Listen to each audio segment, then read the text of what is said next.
अस्सलाम वालेकुम dear students. FSc biology का चैप्टर नंबर 10 बायोटेक्नोलॉजी के बारे में बात करेंगे और उसी का पहला टॉपिक जो कि है cloning of gene. Cloning of gene कहते किसे हैं? जीन की मल्टीपल कॉपीज़ बनवाना। ठीक होगा। वैसे तो इसने टॉपिक रिकम्बिनेंट डीएनए टेक्नोलॉजी से ही शुरू किया हुआ है, लेकिन ये दोनों सब टॉपिक हैं क्लोनिंग ऑफ जीन के। इस पूरे चैप्टर में दो ही गिने चुने टॉपिक हैं, एक रिकम्बिनेंट डीएनए टेक्नोलॉजी, दूसरा पीसीआर है, और ये दोनों ही क्लोनिंग ऑफ जीन के सब टॉपिक्स हैं। आज हम बात करेंगे इसी क्लोनिंग ऑफ जीन के पहले टॉपिक की, वो है जी रिकम्बिनेंट डीएनए टेक्नोलॉजी के कंपोनेंट्स के बारे में बात करें। रिकम्बिनेंट डीएनए टेक्नोलॉजी समझ लग जाएगी, सारी समझ लग जाएगी, सिर्फ ये कंपोनेंट अगर डिटेल में समझ लग गई। कंपोनेंट पहले पढ़ेंगे तो सारी वो टेक्नोलॉजी फिर आखिर में इनको जोड़ना ही है। अब देखते हैं रिकम्बिनेंट डीएनए टेक्नोलॉजी में हमारे पास कंपोनेंट कौन कौन से हैं। सबसे पहले हमें चाहिए होता है एक जीन ऑफ इंटरेस्ट चाहिए होती है। क्लोनिंग ऑफ जीन जो है, जीन की कॉपीज़ जो बनवानी है, तो सबसे पहले आपको वो जीन चाहिए होगी जिसकी आपने कॉपी बनवानी है, वो आपकी जीन ऑफ इंटरेस्ट हो जाएगी। सेकेंड नंबर पे है मॉलिक्यूलर सीजर, ये भी कंपोनेंट है उसी का। इस पर भी इसी स्लाइड पे डिटेल से बात करेंगे। फिर मॉलिक्यूलर कैरियर्स होते हैं, वेक्टर्स, वो भी चाहिए होते हैं इसी स्लाइड में, उसके बारे में भी बात करेंगे, डिटेल में बात करेंगे। और आज इस वीडियो लेक्चर में इन्हीं दो के बारे में डिटेल में बात करेंगे। फिर मॉलिक्यूलर ग्लू है और एक्सप्रेशन सिस्टम है। अब सबसे पहले है जीन ऑफ इंटरेस्ट। अब जीन ऑफ इंटरेस्ट क्या है? Is the gene which is to be cloned obtained by 3 possible way. अब जीन ऑफ इंटरेस्ट ये है कि हमारे पास जिस जीन को आपने क्लोन करना है, कॉपी बनानी है। अब शॉर्ट क्वेश्चन इधर से ही आ जाता है कि जीन ऑफ इंटरेस्ट को आइसोलेट करने के 3 पॉसिबल वेज कौन से हैं। तो सबसे पहला तरीका है आर्टिफिशियल डीएनए सिंथेसिस। अब जीन ऑफ इंटरेस्ट को पहला तरीका ऐसे है कि आप डीएनए सिंथेसाइज़र मशीन से बनवा सकते हो। एडवांस टेक्नोलॉजी, आप उसे न्यूक्लियोटाइड की सीक्वेंस बताओ तो मशीन को, कंप्यूटर को, वो आपको सीक्वेंस जोड़ के दे देगा, आपकी जीन बना देगा। एक पहला तरीका ये है, इसे बोलते हैं आर्टिफिशियल जीन सिंथेसिस। अब मैं अगर बात करूँ ना इंसुलिन जीन की, उसी को लेकर चलेंगे, सारी एग्जांपल उसी पे करेंगे क्योंकि 10th में भी थोड़ा सा पढ़ा होता है। अब यहाँ थोड़ा सा उसी एग्जांपल को जोड़ लेंगे डिटेल से तो टॉपिक सीधा हो जाएगा। पहला है जी जीन ऑफ इंटरेस्ट में इंसुलिन जीन की ही बात हो। आप इंसुलिन जीन की इंफॉर्मेशन उस artificial synthesiser DNA synthesiser machine को दो, वो आपको बना के दे देगा। अब दूसरा आता है हमारे पास, देखो ये जो इंसुलिन जीन है बन कहाँ पे रही है? इंसुलिन जीन बन रही है हमारे पास पेंक्रियाज में। ऐसे ही है कि नहीं? जीन वहीं पे एक्टिवेट है ना। देखो स्किन सेल है, स्किन में भी तो न्यूक्लियस है, न्यूक्लियस में ये 46 क्रोमोसोम है। इंसुलिन जीन यहाँ पे भी है लेकिन यहाँ बनती नहीं है, एक्टिवेट उधर है। दूसरा तरीका ये है कि आप जाओ पेंक्रियाज में। पेंक्रियाज में आपको पता है पेंक्रियाज के बीटा सेल में इस जीन की ट्रांसक्रिप्शन हो रही है, मतलब डीएनए से आरएनए बन रहा है। ठीक हो गया। अब डीएनए उधर किधर ढूंढते रहोगे? आप क्या करते हो, आपको पता है कि उस टुकड़े का एमआरएनए बनेगा बीटा सेल में, उसी बीटा सेल को आप सेपरेट कर लेते हो। फिर उस बीटा सेल के जो एमआरएनए बना हुआ है उसको आप ट्रीट करते हो रिवर्स ट्रांसक्रिप्टेज एंजाइम से। रिवर्स ट्रांसक्रिप्टेज एंजाइम, ये जो एचआईवी वायरस में इस चीज़ का पड़ा था, रेट्रोवायरस में ये एंजाइम होता है। इसका काम है कि ये आरएनए को कन्वर्ट कर देता है सीडीएनए में। मतलब हम देखना चाह रहे हैं ना, हमें जीन ऑफ इंटरेस्ट चाहिए। जीन क्या है हमारे पास? वो डीएनए का टुकड़ा होगा। बीटा सेल में हमें क्या मिला? वो एमआरएनए मिला। आप इसे रिवर्स ट्रांसक्रिप्टेज से ट्रीट करो तो आपके पास सीडीएनए बन जाएगा, कम्प्लीमेंट्री डीएनए बन जाएगा। दूसरे तरीके से भी जीन ऑफ इंटरेस्ट आ गई, आपका वो डीएनए आ गया। तीसरा तरीका है gene is cleave from chromosomal DNA by using restriction endonuclease. तीसरा तरीका है जीन ऑफ इंटरेस्ट लेने का कि आप रिस्ट्रिक्शन एंडोन्यूक्लियस एंजाइम है, रिस्ट्रिक्शन एंजाइम के नाम से आपने 10th में पढ़ा होगा, उससे आप जीन ऑफ इंटरेस्ट को कट कर लो, आपका वो टुकड़ा आ जाएगा जिसको आप क्लोन करना चाहते हो कॉपी। ये 3 तरीके हैं और ये फेडरल बोर्ड में शॉर्ट आते होते हैं। तीनों तरीके एक एक तरीके का, एक पॉसिबल वे का एक नंबर होता है। अब थोड़ी सी बात आगे लेके चलते हैं कि रिस्ट्रिक्शन एंडोन्यूक्लियस है क्या चीज़। रिस्ट्रिक्शन एंडोन्यूक्लियस असल में एज लिखा हुआ है ना, तो एज मतलब एंजाइम।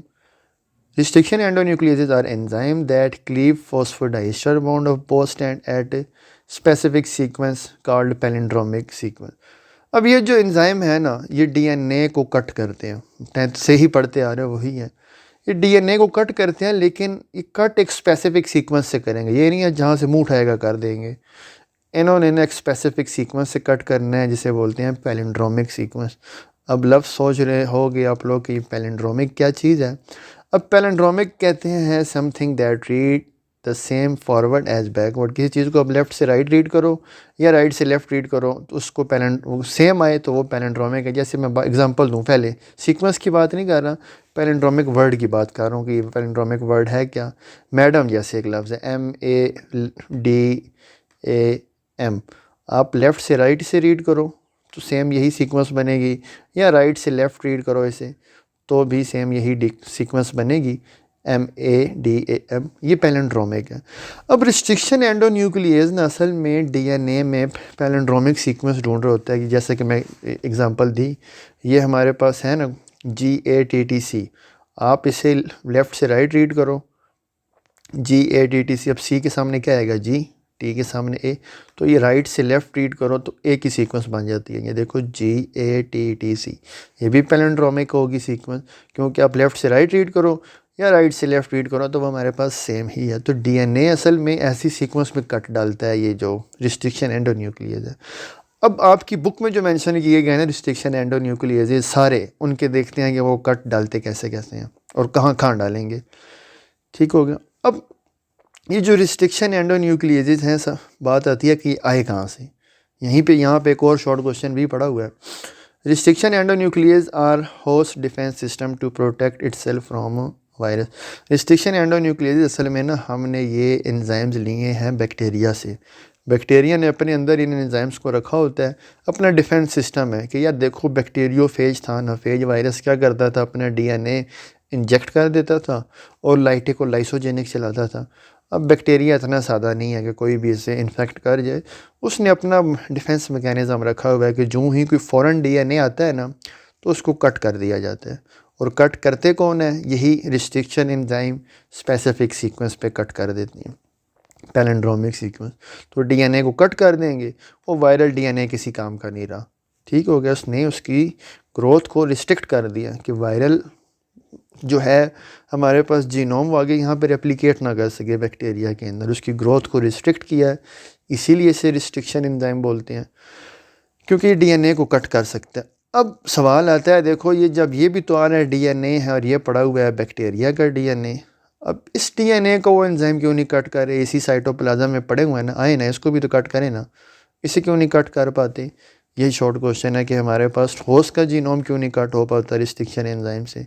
तो उसका आंसर क्या पड़ेगा, उसका आंसर ये पड़ता है कि बैक्टीरिया ने ना DNA मिथाइलेशन की हुई होती है अपने जीनोम पे। वो जो पैलिंड्रोमिक सीक्वेंस है ना, वहाँ पे उसने ना मिथाइल ग्रुप ऐड किया होता है साइटोसिन के साथ। ठीक हो गया, वहाँ पे मिथाइल ग्रुप ऐड कर देगा तो रिस्ट्रिक्शन एंजाइम्स क्या होंगे जी, वो कट नहीं कर पाएंगे। तो इस तरीके से वो अपना जीनोम बचा लेते हैं कि इसके एंजाइम इसी को ना कट पर कर दें। अब 1971 में फर्स्ट हमारे पास ये MCQs है, फर्स्ट रिस्ट्रिक्शन एंडोन्यूक्लियस इन्होंने सेपरेट किया था। अब इनकी जो नेमिंग है ना, naming after the name of genus, पहले जब नेमिंग करनी है रिस्ट्रिक्शन एंजाइम की तो देखना है किस बैक्टीरिया से लिया गया, उसकी जीनस, फिर स्पीशीज़ और फिर उसकी स्ट्रेन होगी। अब जैसे हम बात करें EcoR1 की, अब EcoR1 जो रिस्ट्रिक्शन एंजाइम है ये लिया गया, देखो जीनस क्या है, किस बैक्टीरिया से लिया गया था, उसकी जीनस थी शिरीशिया। CO मतलब कोलाई, कोलाई के नाम से आप जानते हो कि इस बैक्टीरिया को। कोलाई की स्ट्रेन RY3 थी, तो इसे EcoR1 बोलते हैं। आगे चल के मज़ीद भी देखते हैं। Restriction sites are recognised by endonuclease enzyme due to presence of specific palindromic sequence. असल में ये जो रिस्ट्रिक्शन एंजाइम्स हैं ना, ये क्या करते हैं, ये बात फिर रिपीट हो रही है कि पैलिंड्रोमिक सीक्वेंस से कट करेंगे। अब एक एक करके रिस्ट्रिक्शन एंजाइम देखते चले जाते हैं और उनकी पैलिंड्रोमिक सीक्वेंस देखते चले जाते हैं। जब रिस्ट्रिक्शन एंजाइम कट करेंगे तो हमारे पास या तो स्टिकी एंड बनेंगे या ब्लंट एंड बनेंगे। स्टिकी एंड ये होते हैं, देखो रिस्ट्रिक्शन एंजाइम ने कट किया यहाँ पे, ठीक है, 2 DNA के फ्रेगमेंट्स उसने 2 स्टैंड को अलहदा कर दिया और ये स्टिकी एंड बना दिए। स्टिकी एंड मतलब कि ये फ्रेगमेंट किसी और के साथ अब चिपक सकते हैं, क्यों, क्योंकि ये एडानिन किसी और के थायमीन से बॉन्ड बना सकता है। ये भी थायमीन से, ये भी एडानीन से और ये एडानीन से। नीचे आ जाओ, ये वाला फ्रेगमेंट किसी दूसरे के साथ चिपक सकता है, ठीक है। तो ये जब किसी दूसरे फ्रेगमेंट के साथ चिपक सके ना कटा हुआ, तो इस चीज़ को बोलते हैं स्टिकी एंड। ब्लंट एंड क्या होगा कि ब्लंट एंड में ये किसी दूसरे फ्रेगमेंट से चिपक नहीं सकते। तो रिस्ट्रिक्शन एंडोन्यूक्लियेजेस के पास दोनों एबिलिटी है कि डीएनए को ऐसे कट करे, स्टिकी एंड बनाए या ब्लंट एंड बनाए। हमारे केस में ना रिस्ट्रिक्शन जो रिकम्बिनेंट डीएनए है, हमें चाहिए होंगे स्टिकी एंड्स, ठीक है। तो हम दोनों ही फ़िलहाल देखते हैं कि कौन से एंजाइम है जो स्टिकी एंड बनाएंगे, कौन से ब्लंट एंड बनाते हैं। ब्लंट एंड ना आपको फोरेंसिक के लिए चाहिए होते हैं, पीसीआर के लिए चाहिए होते हैं, तो ये उसके लिए, जेल इलेक्ट्रोफोरेसिस के लिए ये वहाँ काम आते हैं। लेकिन हमारा फ़िलहाल कंसर्न जो है वो स्टिकी एंड्स के साथ है, ठीक है। स्टिकी एंड ऐसे पॉइंटेड एंड्स ही होंगे, लेकिन ये किसी और के साथ जुड़ सकते हैं। अब एक एक करके मैं वही बात करूँ, देखते हैं। जैसे EcoR1 था, लिया कहाँ से हमने, इकोलाई बैक्टीरिया से लिया। अब जो EcoR1 रिस्ट्रिक्शन एंजाइम है ना, इस बैक्टीरिया से जो लिया गया था, अब ये स्टिकी एंड बनाता है। MCQs है यहाँ पे कि इसकी जो पैलिंड्रोमिक सीक्वेंस है किस किस के दरमियान कट डालते हैं। तो ये डालता है बिटवीन गुआनिन एंड एडानिन। ये गुआनिन और एडानिन के दरमियान कट डालेगा और आपके पास ये क्या बना के दे देगा, आपको एक स्टिकी एंड बना के दे देगा, ठीक है। ये एक स्टिकी एंड है क्योंकि ये किसी दूसरे फ्रेगमेंट के साथ चिपक सकते हैं, ठीक है। ये आपको न्यूक्लियोटाइड, फ्री न्यूक्लियोटाइड नज़र आ रहे हैं, चिपक सकते हैं सॉरी, ठीक है। इसकी रिस्ट्रिक्शन साइड क्या है कि ये G और A के दरमियान कट डालेगा, EcoR1। फिर है हिंट 3 ये आपकी बुक में ये भी मेंशन किया गया। अब ये हिंट 3 कहाँ से लिया गया है, हीमोफिलियस इन्फ्लुएंजा से लिया गया, बैक्टीरिया से, और ये भी स्टिकी एंड बनाएगा। और ये कट किस किस के दरमियान डालता है, बिटवीन एडानिन एंड एडानिन के दरमियान ये कट डालेगा। और इसके कट में भी हमारे पास क्या बनेंगे, स्टिकी एंड्स बनेंगे। एक चीज़ यहाँ और भी देखते चलो, देखो ये डीएनए का स्टैंड है 5 to 3, ये भी 5 to 3 है। जब कट डले ना, ये देखो स्टिकी एंड बना, ये 3 एंड है, तो ये एंड कौन सा हो जाएगा, ये हमारे पास 5 एंड हो जाएगा। इधर पे ये 3 है, तो यहाँ पे स्टिकी एंड ये कौन सा हो गया, 5 एंड हो गया, ठीक। अब ये 5 प्राइम एंड हो, अब ये भी स्टिकी एंड बन रहे हैं, लेकिन कहाँ बन रहे हैं, 5 प्राइम एंड पे। हिंट 3 ने भी कट डाल दिया, और हिंट 3 कहाँ डालता है, बिटवीन एडानिन एंड एडानिन। जोल आ गया हमारे पास, ज़ैंथोमेनास होल्सिकोला इस बैक्टीरिया से लिया गया था, और ये भी कट डालेगा बिटवीन C एंड T। देखो ये भी पैलिंड्रोमिक सीक्वेंस है, CTCGAG, CTCGAG, लेकिन इसका कट डालता है between cytosine and thymine. Cytosine and thymine में इसका भी कट डालेगा, और ये भी आपके पास क्या बना देगा, स्टिकी एंड बना के दे देगा। KPN1 लिया गया था हमारे पास, क्लेबिसेला नमूनाए बैक्टीरिया से लिया गया था, और इसका जो ये जो हमारे दरमियान कट डालता है, ये डालता है बिटवीन C एंड C। अब ये भी बात MCQs आ जाती है, यहाँ जो बनेगा ना स्टिकी एंड, वो 3 एंड पे बनता है।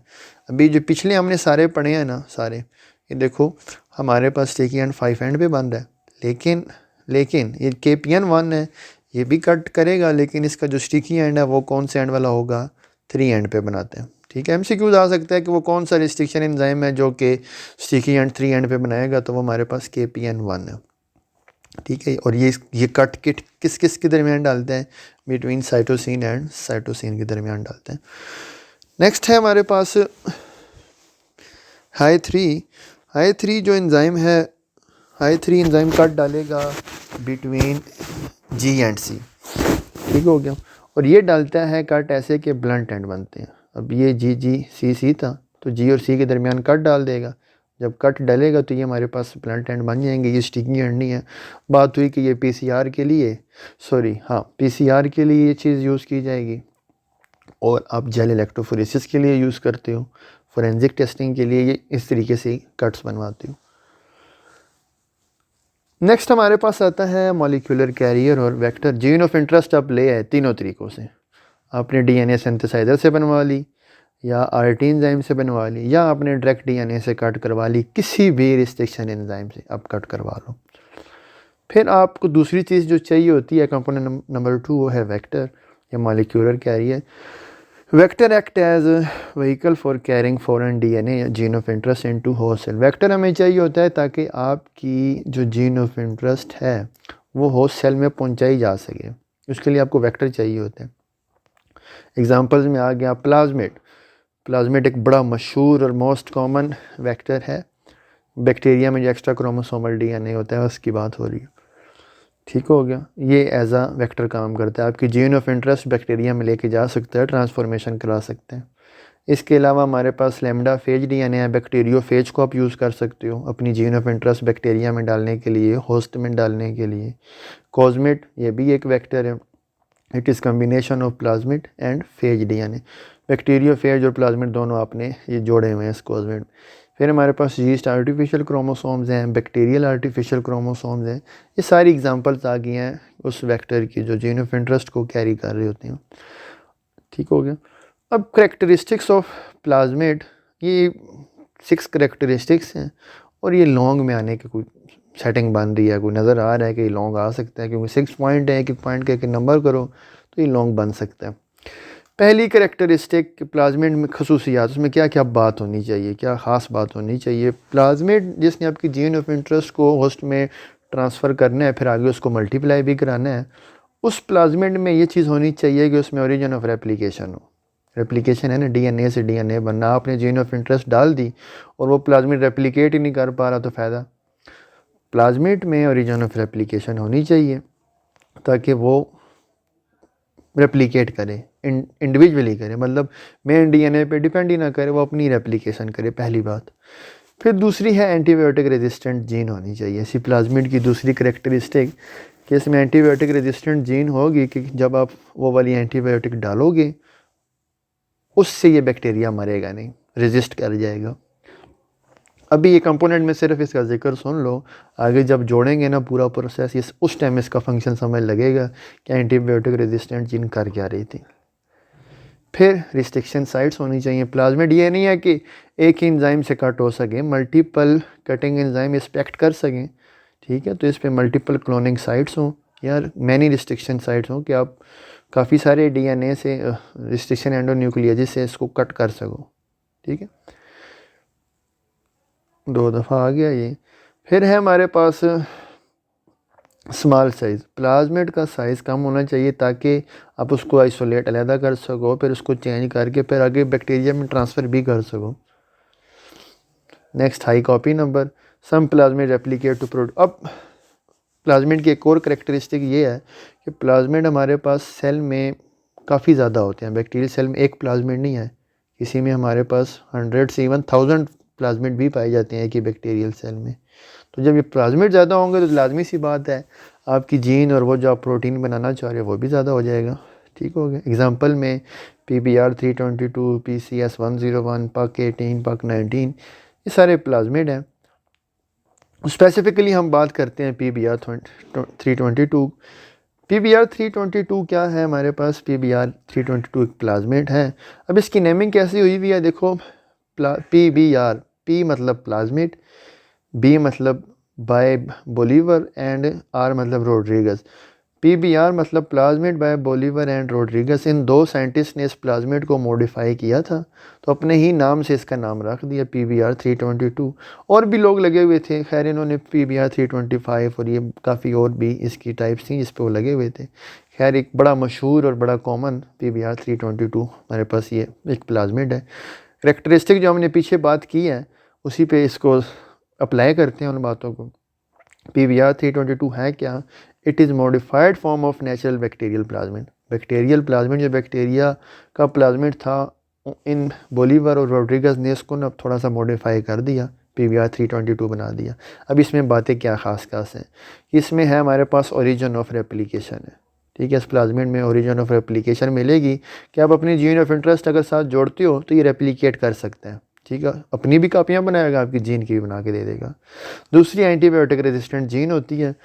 2 एंटीबायोटिक्स को ये रेजिस्ट कर सकते हैं। PBR 322 एक एम्पिसिलिन रेजिस्टेंट है, दूसरा ये टेट्रासाइक्लिन रेजिस्टेंट है। ये 2 एंटीबायोटिक्स इस पे काम नहीं कर सकती। थर्ड है जी size. An important in transfer. देखो बात हुई थी ना, साइज़ जितना स्मॉल होगा उतनी बात ठीक हो जाएगी, क्योंकि size is inversely proportional to transformation. अगर साइज़ इंक्रीज़ कर गया ना 10 किलो बेस पेयर से ज़्यादा, फिर थोड़ा सा मसला आ जाता है, फिर एफिशिएंसी भी कम हो जाती है। बैक्टीरिया इतने बड़े प्लाज्मिड को अपने अंदर अपटेक भी नहीं कर सकता, तो साइज़ कोशिश की जाती है कम से कम हो। ठीक हो गया।